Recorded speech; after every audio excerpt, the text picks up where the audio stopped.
జై Sriram. How are you all? ఎలా ఉన్నారండి అందరూ? నేను బాగున్నాను. మీ అందరూ కూడా బాగున్నారని, ఇంకా చాలా బాగుండాలని మనస్ఫూర్తిగా కోరుకుంటున్నాను.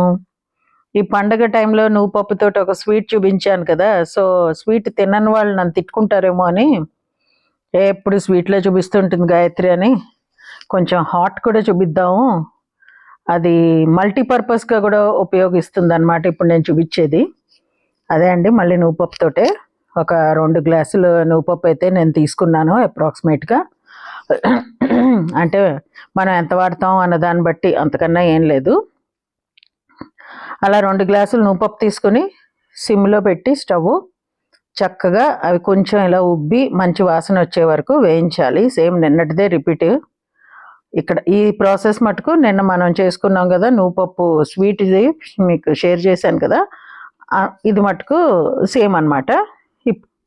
కొంతసేపు వరకు తర్వాతే అందులో పంచదార వేసాం, ఇందులో ఎండుమిరపకాయలు వేస్తాం.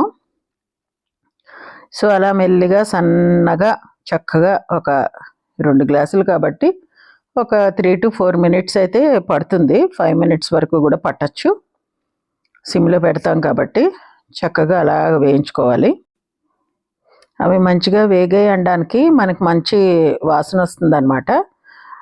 తర్వాత మనం సరిపడా ఒక 1.5 to 2 tablespoons వరకు జీలకర్ర కూడా వేసుకుని దాంతోపాటు వేయించుకుంటూ ఉండాలి.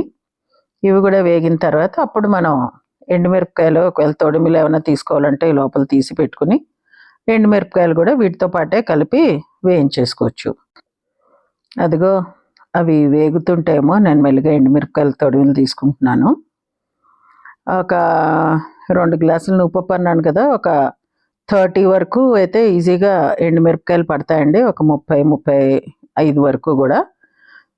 కొంచెం కారం తింటాం అనేవాళ్ళు 35 వరకు వేసుకోవచ్చు, లేదా ఒక 30 ఎండుమిరపకాయలు చాలు. ఇవి మీడియం కారమే ఉన్నాయి, మరీ ఎక్కువ కారం ఉన్న మిరపకాయలు అయితే కాదనమాట. సో ఇవి కూడా కలిపి వేయించేసుకోవాలి. విడిగా వేయిస్తే ఏమవుతుందంటే ఉత్తు బూలిముకుల్లో కొంచెం దగ్గు వస్తుంది మనకి, అది ఘాటులాగా వస్తుంది కదా.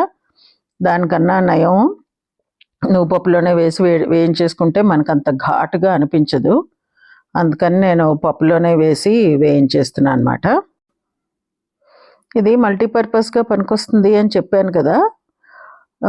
ఇది ఈ పాటికి మీకు అర్థమై ఉంటుంది. ఎండుమిరపకాయలు కూడా వేగిన తర్వాత చల్లారడానికి వదిలేయాలి ఒక అరగంట సేపు. ఆ తర్వాత మిక్సీ జార్లో వేసుకొని పల్స్ మోడ్లో తిప్పుతూ గ్రైండ్ చేసుకోవాలి. గ్రైండ్ చేసుకుంటున్నప్పుడే ఉప్పు కూడా కలిపేసుకోవచ్చు. ఇది ఒక ఎయిర్ టైట్ కంటైనర్లో పెట్టి స్టోర్ చేసుకుంటే వేడివేడి అన్నంలో కలుపుకొని తినడానికి బాగుంటుంది. ఎస్పెషల్లీ ఇలా చలికాలం అప్పుడు కొంచెం నెయ్యి వేసుకుని. అది కాకుండా కొన్ని కూరల్లో కూడా ఈ పొడి వాడుతూ ఉంటామండి. ఎస్పెషల్లీ మేము కొంచెం ఇలాంటి పొడులు అవి కూరల్లో వాడుతూ ఉంటాం. ఏం కూరలు అంటే ఆనపకాయ, బీరకాయ, పొట్లకాయ, ఈ మూడిట్లకి ఈ పొడి వేసుకుంటే కూర వేగిన తర్వాత లాస్ట్లో ఈ పొడి ఒక 4-3 స్పూన్లు వేసి తీసేస్తే చాలా టేస్టీగా ఉంటుందన్నమాట.